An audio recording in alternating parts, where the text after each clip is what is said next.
Sup Shredders, my name is Logan aka Spiderhands and welcome to an SP Patrons video today that I'm making for LC as part of their custom monthly music review. And if we switch over to here, we have ourselves a track on the screen. It is N.I.B by Black Sabbath. Now, full disclosure, I'm still a little bit unwell at the moment. I'm chewing a mouth drop. I'll get rid of it in a moment.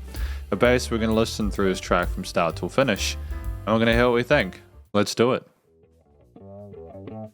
Got lyrics as well, of course. I like the bass riff coming in. It's great to have a bass solo to start things off, eh?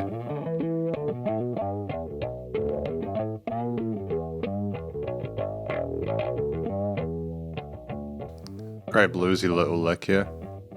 A little bit of fuzz there from the signal path. Nice and raw and organic.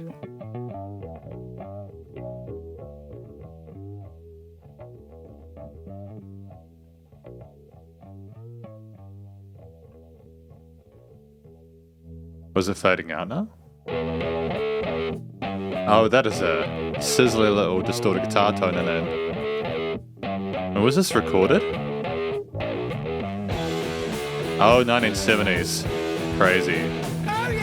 Remastered 2009. Good to know.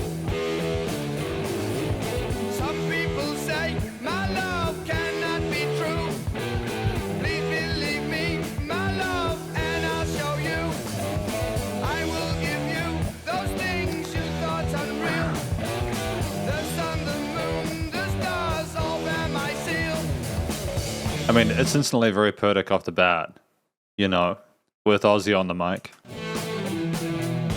Some really interesting licks coming through here from Iommi.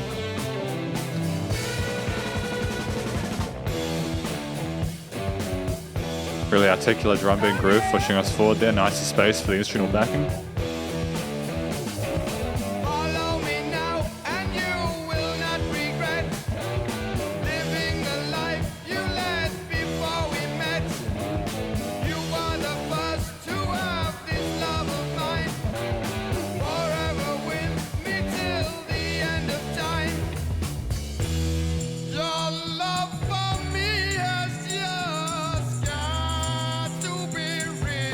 I remember teaching a student this on the guitar, I think.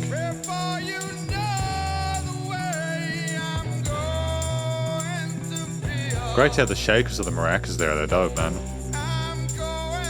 Takes a lot of the edge off, I guess.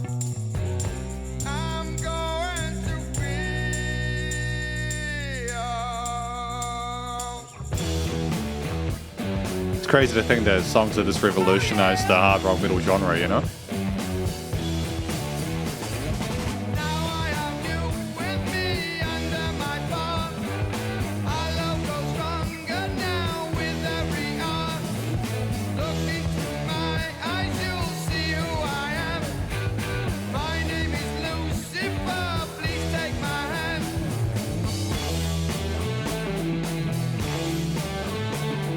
So this is about falling in love with Satan in it, basically, this track. I'm sure there's more to it, but we'll get there in the end.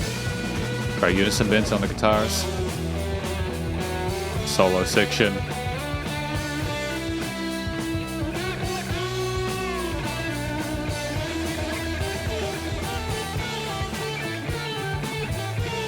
It's great having double tracked, you know, on either side of the headphone.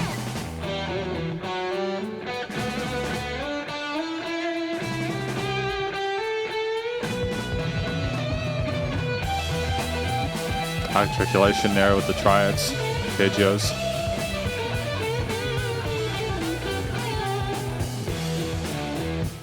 It's interesting to have two different lead solos there at the same time, you know, harmonizing with one another.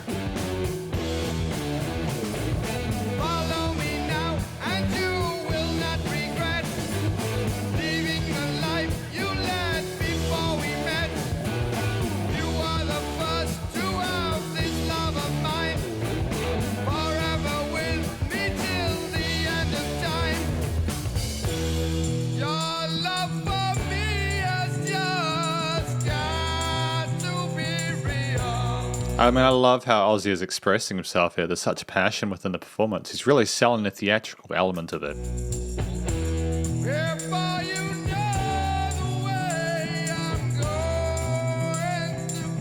And the bass line underneath it is so So well developed.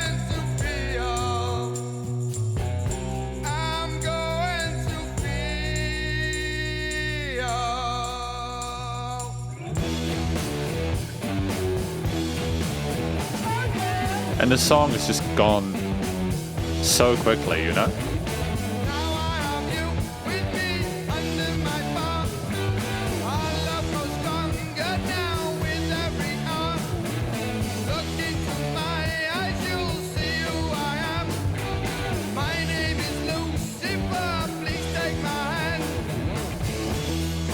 And entering, or out, exiting, I suppose, on this guitar riff there, this lead melody.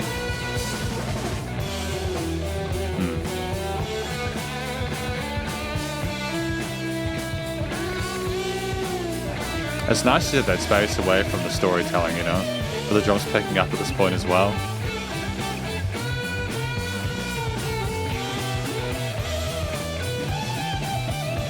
And the bass guitar doing its own little modal motif in the bottom there as well.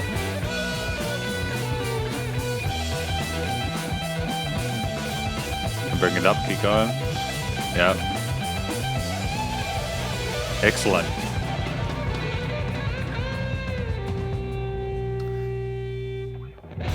Yep, big finish for the cymbal crash, shimmers there. Pentatone lead on the left. Resolving to the major. Oh, stunning. Great. I'm really satisfied with this recommendation. It's been a while since I listened to Ozzy Osbourne, so it's great to check out more of their material from Black Sabbath back in the early days.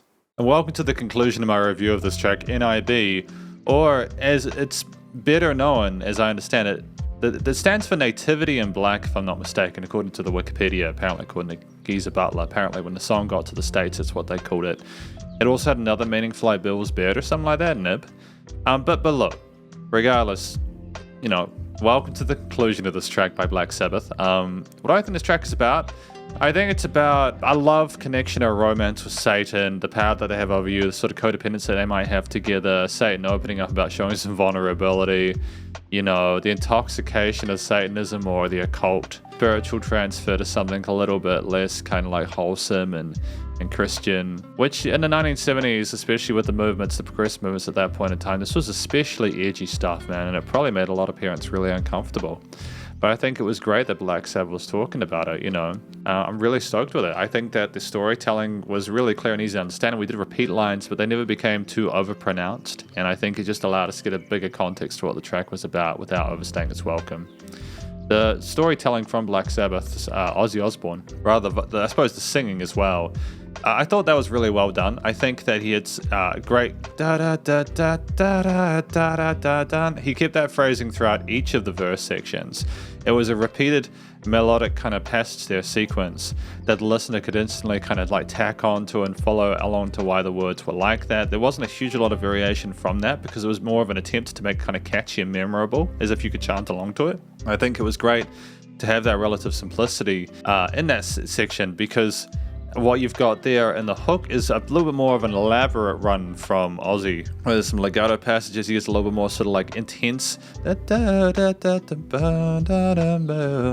kind of gets into this fun little sort of legato run that shows Satan kind of like wanting the person to feel how he feels, etc. And then just kind of like, it's an interesting angle to sort of sing from, but I think that we sold the performance there performatively, theatrically, made a lot of sense, and I think there was a great connection between the lyrics and song and the vocals, and I don't think there's a note out of place, and I think we didn't need to add anything more to it. I don't think this track would have benefited if we had high harmonized vocals or anything like that.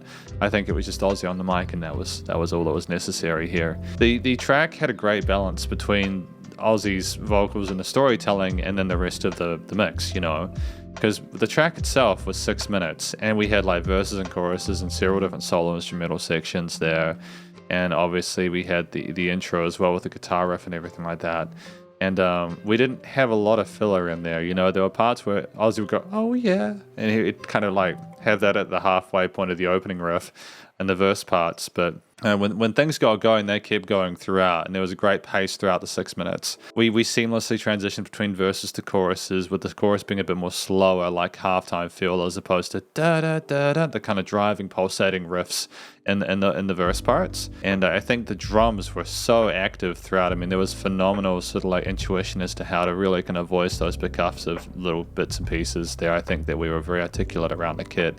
Had great sort of hi-hat focuses with some really interesting tone fills, especially in the transfer sections, but also in the outro section with like the fills in that outro part of the track were really divine. I love the way that the percussionist plays. Who was the percussionist's name? Yes, I think Bill Ward, if I'm not mistaken, was the drummer, and then Geezer Butler was the bassist. So Bill Ward's drums were phenomenal here. I mean, he's done great at stuff like War Pigs. If you did the drum exams, War Pigs is a great 8 track, so clearly, you know, he's not messing around. And just the chops on display there mirrored the technicality to an extent of Tony Iommi's riffs there. Like, they weren't over the top and superfluous. Like, Tony's riffs, they were meant to kind of sync really well with what Ozzy was doing melodically, but also provided a nice sort of heavy, crispy backing to it and a place for Ozzy to sit and kind of speak his truth. And I think that the mix between like the power chord rhythm bits and then kind of stepping out a little bit for the chorus sections, but then having the harmonized guitars or the two different guitar lead parts kind of echoing each other in the transfers between the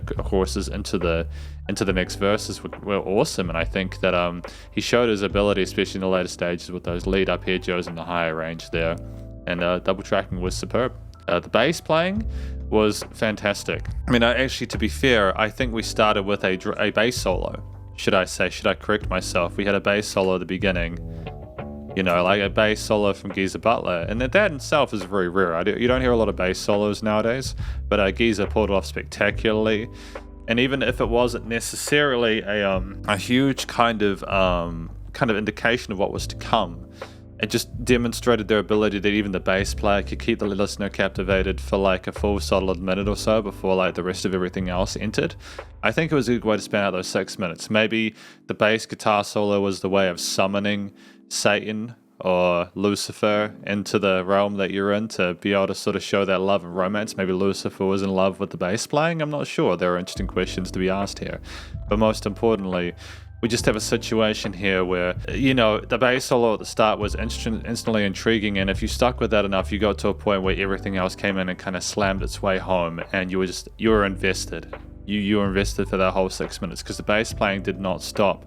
But the fluidity of it and how it didn't just sit on the root note, so it explored the modes and fretboards, and it was great. And with the drums, the guitar, and the bass sorted, and Ozzy's vocals on point, you just got to look at the motif there. There was a kind of a sexiness, a vulnerability to the hook line. I think it was like a relative major. Yeah, that was a parallel major, I think, in that last part, the 4-chord progression of that hook section. And the fact we were looping that around there was cool, because we really just didn't expect that to end kind of pleasantly, and then he would just call out to the listener and there'd just be nothing, and then bam, bringing back in with the bombastic kind of like rhythm riff that scores the distortion. And really the verse was more authoritative, kind of talking to you about what was going to happen, being in the throes of that passion, and then the hook was when you were basically in bed together kind of figuring stuff out. I don't know if that's weird or not. Maybe I'm sort of overthinking or under processing it. Regardless, that's how I interpret the motif. It's of two minds, and I just think that the solo sections are trying to sort of bring those two together in a way where it's meaningful and illustrating the passion there. It's great. Very heavy music, especially for its time. I think that, you know, with the motif out of the way, I think everything's really well connected, and I can understand why people such as Elsie really appreciate this track. I mean, finally, the studio recording, mixing, mastering, the music production is fantastic. I'm really happy with how it sounds, especially even as a 2009 remastered. The fact is that these tracks were recorded in the 70s, over 53 years ago, or at least 53 years ago, and it's very difficult to get the same level of quality back then as you could now, because this didn't have the tools to be able to do it. But you could hear the guitars, bass, drums nice and cleanly. There was it was a little bit thin sounding, but that's just a product of its time. You know, like you don't have the polish you do nowadays. And I think that's part of what made this so amazing. is that it wasn't sterilized and kind of like neutered. It was raw and visceral and had a sludgy heaviness to it, and it just kind of gristled and kind of roared at you a little bit in parts, and it was just a tour de force. And I think that they smashed it out of the park with the way things were recorded. The drums had a fantastic presence to them. The guitar sat in that mid-range really nicely. The bass was nice and full sounding. The vocals were great as well. I mean, like they were there. They had a nostalgic kind of warmth with a bit of reverb as well to make them a bit more misty. And ultimately, all these combinations together without an excessive amount of effects chain processing or anything like that. You had like automation of the bass going in and out, and then bam, everything coming in as well, which is cool. A big finish there, allowing for dynamic range there, was great. There were no weird resonant frequencies in the frequency spectrum. It was nice and wide in the stereo field as well, things surrounding you in place. And I think that with the leveling sorted, and again, it being nice and loud without pumping, so with the limiting being sorted, you basically got yourselves a hell of a track here. I'm really stoked with it, because this is my review of N.I.B by Black Sabbath. Hopefully you enjoyed it. If you did, please go show some love via the various social medias and a Spotify page. And stay cool, stay safe, and please remember to support your local musicians and artists at this point in time, as they help more than ever with all the crazy stuff going on in the world. And I'll catch you in the next SC Patrons review. Spiderhands out.